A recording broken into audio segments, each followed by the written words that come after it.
नमस्कार मित्रांनो, स्वागत आहे तुम्हा सर्वांचं पुन्हा एकदा आपल्या नाथ भरतीचा या आपला एज्युकेशनल यूट्यूब चॅनलवरती। तर मित्रांनो बघा, आपण आज महाराष्ट्र शिक्षक पात्रता परीक्षा 2026 म्हणजेच TET 2026 साठी मित्रांनो आपण आज बघा की विषय गणित पाहणार आहोत। आणि मित्रांनो या आपल्या आधीच्या व्हिडिओमध्ये बघा की संपूर्ण प्रश्नसंच बघा की PYQ असणार आहेत। म्हणून मित्रांनो आपला आजचा जो काही संपूर्ण भाग आहे शेवटपर्यंत अवश्य अभ्यासून घ्या। आणि नवीन असाल तर बघा आपल्या चॅनलला मित्रांनो तुम्ही आत्ताच सबस्क्राईब देखील नक्कीच करून घ्या। ओके, तर बघा मित्रांनो, बघा महत्त्वाचं म्हणजे शॉर्टकट पद्धतीने मित्रांनो बघा की आपण आज हे संपूर्ण प्रश्नसंच सोडवणार आहोत। म्हणून लगेच वही पेन घ्या आणि हे संपूर्ण प्रश्नसंच नोट डाऊन करून घ्या। ओके, तर बघा प्रश्न पहिला जे की कशा रीतीने मित्रांनो आपल्याला सोडवायचा आहे। तर बघा प्रश्न पहिला काय म्हणतो, एका संख्येची 7 पट व 4 पट यांची बेरीज 66 आहे, तर त्या संख्येच्या तेवढ्याच पटीच्या संख्यांची वजाबाकी किती होईल। आता मित्रांनो बघा एक संख्या आहे जसं की 7 पट आणि 4 पट यांची बेरीज 66 आहे। ओके, आता मी काय करतो बघा मित्रांनो, हे 7x मानतो प्लस यांची बेरीज म्हणून प्लस हे 4x मानतो। ओके, आता बघा यांची बेरीज किती 66 आहे। ओके, आता पुढे बघा मित्रांनो 7x आणि 4x झाले किती 11x। ओके, 11x बरोबर हे झाले 66। आता पुन्हा मित्रांनो बघा की बरोबर हे x बरोबर 66 छेदामध्ये 11 आणि जर 11 6 66 आले किती 6। ओके, आता या दोन संख्यांची वजाबाकी म्हणले तर कोणत्या कोणत्या संख्या आहेत मित्रांनो, जे की 7 आणि 6 आहेत। ओके, 7 आणि 4। आता ओके मित्रांनो, म्हणून काय करू आपण, हे जे की 7x अगोदर घेऊ, 7x मायनस 4x। आता मित्रांनो बघा 7 आणि x आहे, आता x ची किंमत किती भेटली 6। आता जर 7 गुणाकार 6 केलं 7 सखम 42 मायनस पुन्हा 4 x ची किंमत 6 मग पुन्हा 4 सखम 24। जर मित्रांनो आता आपण या जर ठिकाणी 42 मधून हे जर 24 समजा वजा केले तर उरले किती बघा, तर जे की 18 बघा मित्रांनो, जे की आपल्या प्रश्नाच्या ठिकाणी उत्तर असणार आहे, जे की क्रमांक अ बघा आपल्या प्रश्नाचं मित्रांनो ठिकाणी आन्सर होईल। ओके, तर या पद्धतीने बघा जे की मित्रांनो आपण या प्रश्नाचं जे की आन्सर काढू शकतो, जे की मित्रांनो बघा एकदम कमी वेळेत जे की आपण या ठिकाणी तुम्हाला आन्सर काढून दाखवलेलं आहे। ओके, फक्त मित्रांनो शॉर्टकट बघा मित्रांनो, या ठिकाणी तुम्हाला हार्डवर्क करायचं नाही तर स्मार्ट वर्क करायचं। ओके मित्रांनो, बघा स्मार्ट वर्क करूनच बघा जे की तुम्ही बघा कमीत कमी वेळेस बघा जे की ठिकाणी तुम्ही बघा ही आपली एक्झाम जी की TETची या ठिकाणी क्रॅक करू शकता। ओके, पुढे आता बघा दुसरा प्रश्न काय म्हणतो, 6 अंकी सर्वात मोठ्या समसंख्येचे वाचन दर्शवणारा पर्याय कोणता। जसं की बघा क्रमांक अ वाचवा 99,999। आता मित्रांनो बघा शेवटचा 99 आलाय, 99 ही विषम संख्या आहे म्हणून आपल्या प्रश्नाचं उत्तर हे नाही। पुन्हा 9,99,999 ही देखील नाही, कारण 99 हा बघा की विषम अंक आहे। पुन्हा 9,99,998 हे असू शकते, पुन्हा 99,998 हे देखील असू शकते। आता मित्रांनो म्हणले काय, तर 6 अंकी पहिलं हा अंक लिहितो नंतर हा अंक लिहितो। बघा 99,999 हे आहे जे की 5 अंकी आणि 9,99,999 हे आहे बघा जे की 6 अंकी। आता यापैकी कोणता अंक 6 अंकी आहे, तर तो म्हणजे जी की बघा क्रमांक 9,99,998 बघा आपल्या प्रश्नाचं मित्रांनो जे की करेक्ट आन्सर या ठिकाणी होणार आहे। ओके, पुढे तिसरा काय म्हणतो, खाली दिलेल्या विधानांना अनुसरून योग्य ते विधान निवडा। आता मित्रांनो पहिलं विधान जे की 1 ही सर्वात लहान नैसर्गिक संख्या आहे, करेक्ट आहे। पुन्हा 0 ही सर्वात लहान पूर्ण संख्या आहे, हे देखील करेक्ट आहे। म्हणजे जे की मित्रांनो क्रमांक बघा जे की 3 अ आणि ब दोन्हीही बरोबर बघा जे की आपल्या प्रश्नाचं मित्रांनो या ठिकाणी उत्तर असणार आहे। ओके, पुढे आता मित्रांनो बघा एक तुम्हाला अत्यंत महत्त्वाची गोष्ट सांगतो, तर ती म्हणजे काय मित्रांनो, जर तुम्हाला ही TET परीक्षा समजा पहिल्याच प्रयत्नात क्रॅक करायची असेल तर यासाठी मित्रांनो बघा की आपण एक खूपच मित्रांनो जास्त स्ट्रगल करून बघा की हार्डवर्क करून जे की 6 महिन्याच्या मेहनतीनंतर मित्रांनो आम्ही 5,000 प्लस अशा बघा की PYQ प्रश्नांचा महाटोकळा या ठिकाणी लॉन्च केलेला आहे। जर तुम्ही अजून आपला महाटोकळा खरेदी केला नसेल लगेच खरेदी करा। लगेच खरेदी करण्यासाठी 7414 मित्रांनो हा आपला या ठिकाणी क्रमांक असणार आहे। या क्रमांकावर बघा जे की मित्रांनो तुम्हाला आत्ताच्या आता 150 रुपये फोनपे किंवा गुगल पे करून या नंबरच्या व्हॉट्सअपवर पाठवायचं आहे। ओके, या नंबरच्या व्हॉट्सअपवर पाठवल्या अवघ्या 1 मिनिटाच्या आत मित्रांनो आम्ही हा जो आपला महाठोकळा आहे बघा की तुम्हाला तुमच्या व्हॉट्सअप ग्रुपवर मित्रांनो अवेलेबल करून देणार आहोत.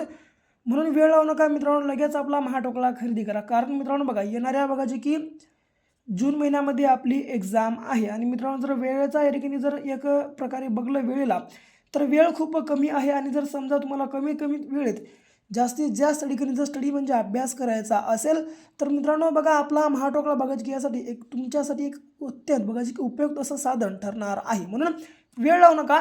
150 रुपये सध्याच्या घडीचा विचार केला खूप कमी रक्कम आहे. म्हणून 74 14 93 93 07 पैकी 74 14 93 93 07 9307 या क्रमांक फक्त 150 रुपये पे करा आणि स्क्रीनशॉट याच नंबरच्या व्हॉट्सअपवर टाकून टाका. ओके. पुढे प्रश्न चौथा बघा.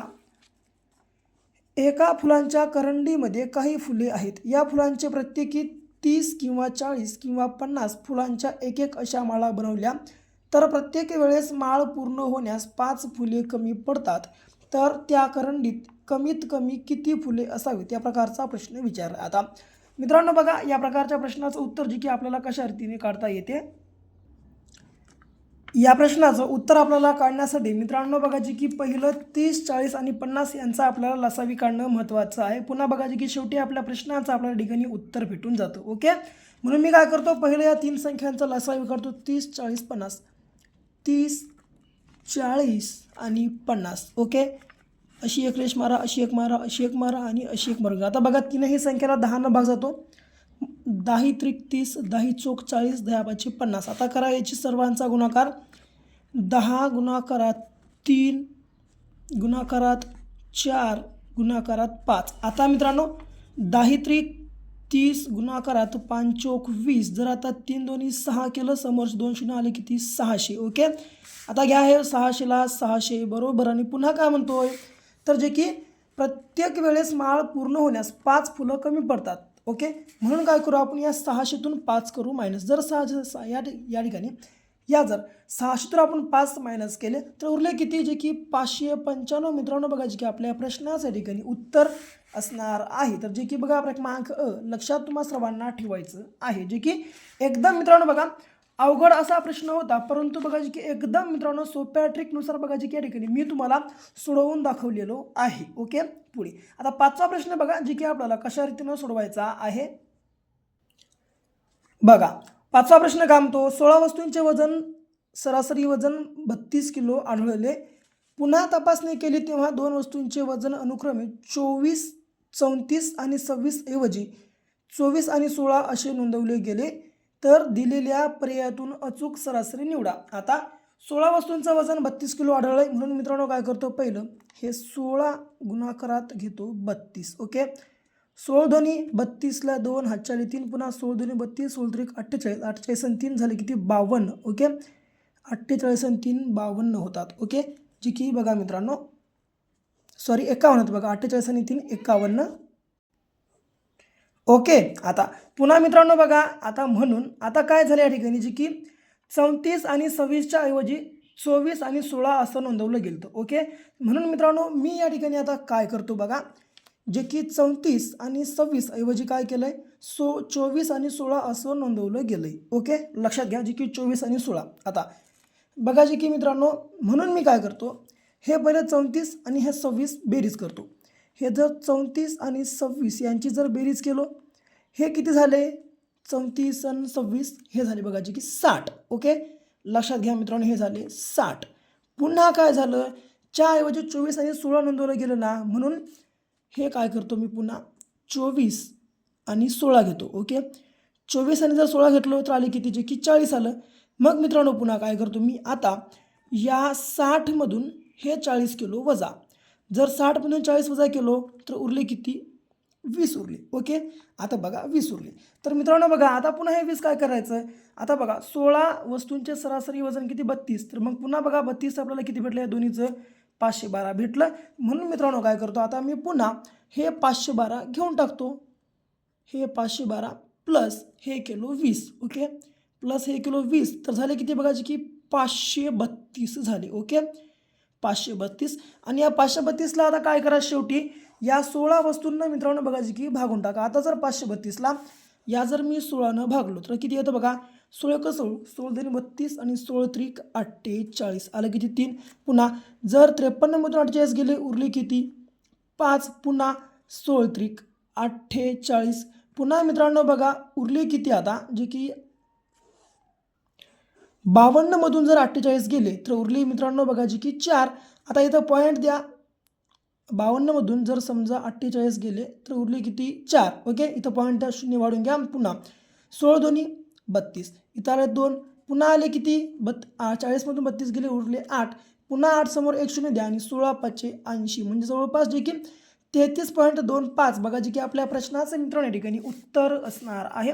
तर आहे काय तर आहे मित्रांनो जे की बघा क्रमांक 33.25 बघा आपल्या प्रश्नाचं ठिकाणी उत्तर असणार आहे. ओके, लक्षात ठेवा. पुढे 6वा प्रश्न बघा जे की कशा रीतीने आपल्याला सोडवायचा आहे. एका व्यक्तीने 20% सफरचंद विकल्यानंतर त्याच्याकडे 560 सफरचंद शिल्लक राहिली तर सुरुवातीला त्याच्याकडे किती सफरचंद होते. आता मित्रांनो बघा एका व्यक्तीनं काय केलंय 20% एका व्यक्तीकडे बघा जे की टोटल 100% सफरचंद होते.